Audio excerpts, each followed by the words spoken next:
করতে যাওয়ার দরকার কি? ওরা তো ফোনেই মন্ত্রীর সাথে কথা বলতে পারে, ফোনেই সবকিছু বলতে পারে যে কি হচ্ছে। আর সবার আগে বলা উচিত যে 100 দিনের কাজটা কবে শুরু হবে। সবার আগে বলা উচিত আবাসন যোজনার ঘরের টাকা কবে দেবে, রাস্তার টাকা বন্ধ করে রেখেছে কবে দেবে, এবং রাজ্য সরকারের যে পাওনা টাকাগুলো আছে ওগুলো তাড়াতাড়ি মিটিয়ে দিন।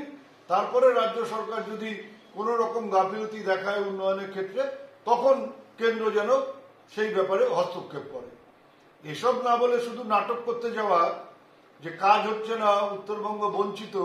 উত্তরবঙ্গে গত 10-12 বছর ধরে যে উন্নয়নমূলক কাজ হচ্ছে, শঙ্কর ঘোষ যেন অন্তত পক্ষে মুখে সেটা না বলে। কোথায় ছিল এই আমাদের আদাবাড়ি ঘাটের সেতু, কোথায় ছিল তিস্তার সেতু, কোথায় ছিল আলিপুরদুয়ার আলাদা জেলা, কোথায় ছিল মেডিকেল কলেজ, কোথায় ছিল ইঞ্জিনিয়ারিং কলেজ, কোথায় ছিল এত ইউনিভার্সিটি? এসব শঙ্কর ঘোষের অন্তত পক্ষে জানা আছে। তাই কেন্দ্রের কাছে গিয়ে যেন সত্যি কথাটা তুলে ধরে, আর যে দাবিগুলোর প্রয়োজন মেটানোর প্রয়োজন আছে কেন্দ্র সরকারের, অবিলম্বে যেন সেই দাবিগুলো মিটিয়ে উত্তরবঙ্গ সহ বাংলার উন্নয়নটাকে আরো এগিয়ে নিয়ে যেতে সহায়তা করে।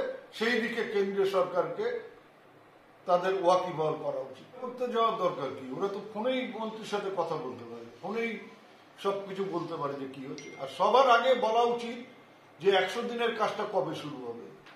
সবার আগে বলা উচিত আবাসন যোজনার ঘরের টাকা কবে দেবে, রাস্তার টাকা বন্ধ করে রেখেছে কবে দেবে, এবং রাজ্য সরকারের যে পাওনা টাকাগুলো আছে ওগুলো তাড়াতাড়ি মিটিয়ে দিন। তারপরে রাজ্য সরকার যদি কোনো রকম গাফিলতি দেখায় উন্নয়নের ক্ষেত্রে, তখন কেন্দ্র যেন সেই ব্যাপারে হস্তক্ষেপ করে। এসব না বলে শুধু নাটক করতে যাওয়া যে কাজ হচ্ছে না, উত্তরবঙ্গ বঞ্চিত। উত্তরবঙ্গে গত 10-12 বছর ধরে যে উন্নয়নমূলক কাজ হচ্ছে, শঙ্কর ঘোষ যেন অন্তত পক্ষে মুখে সেটা না বলে। কোথায় ছিল এই আমাদের আদাবাড়ি ঘাটের সেতু, কোথায় ছিল তিস্তার সেতু, কোথায় ছিল আলিপুরদুয়ার আলাদা জেলা, কোথায় ছিল মেডিকেল কলেজ, কোথায় ছিল ইঞ্জিনিয়ারিং কলেজ, কোথায় ছিল এত ইউনিভার্সিটি? এসব শঙ্কর ঘোষের অন্তত পক্ষে জানা আছে।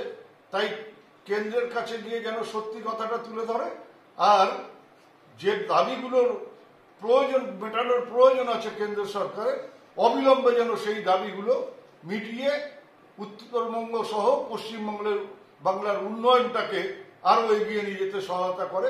সেই দিকে কেন্দ্রীয় সরকারকে তাদের ওয়াকিবহাল করা উচিত।